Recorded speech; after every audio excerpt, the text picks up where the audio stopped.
कहानी अधूरी ख्वाहिशों का घर। ब्रिजेश एक छोटा किसान था जो उत्तर प्रदेश के एक छोटे से गांव में अपने परिवार के साथ रहता था। उसके पास जमीन बहुत कम थी और जो थी उसमें भी मौसम और किस्मत का भरोसा नहीं था। लेकिन उसके पास एक बड़ा सपना था, अपने बेटे अर्जुन को एक दिन बड़ा अफसर बनते देखना।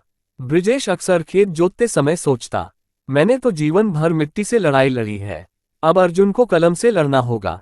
उसने अपने बेटे की पढ़ाई में कोई कसर नहीं छोड़ी, खुद भूखा रहकर अर्जुन की फीस भरी, पुरानी किताबें खरीदी और खेत बेचकर शहर में हॉस्टल का खर्चा उठाया। अर्जुन शहर जाने के बाद भी वह समझता था कि उसके पिता ने कितना त्याग किया है। वह रोज 16-17 घंटे पढ़ाई करता, लेकिन कभी कभी हालात उसे तोड़ने लगते। आसपास के लड़के महंगे मोबाइल, ब्रांडेड कपड़े पहनते थे, अर्जुन का फटा बैग, उधड़ी चप्पलें और खाली जेबें उसे ताने मारती थीं। लेकिन एक दिन उसने अपने कमरे की दीवार पर पिता की खेत जोतते हुए एक पुरानी तस्वीर चिपकाई और नीचे लिखा, इन हाथों की मेहनत व्यर्थ नहीं जाएगी। ये वाक्य उसका मंत्र बन गया। कई सालों की मेहनत के बाद अर्जुन का यूपीएससी में चयन हो गया।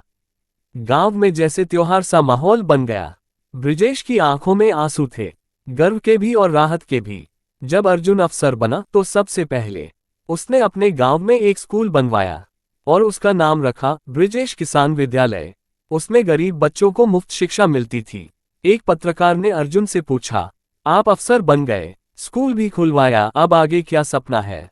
अर्जुन मुस्कुराया और बोला, सपने तो अब मेरे पिता के पूरे हो गए, अब मेरा सपना है कि किसी और ब्रिजेश को जमीन न बेचनी पड़े ताकि उसका अर्जुन पढ़ सके। सीख, सपने देखना आसान है, लेकिन उन्हें सच करने के लिए बलिदान, धैर्य और मेहनत चाहिए। एक पिता का सपना अगर बेटे को दिशा मिले तो समाज को बदल सकता है।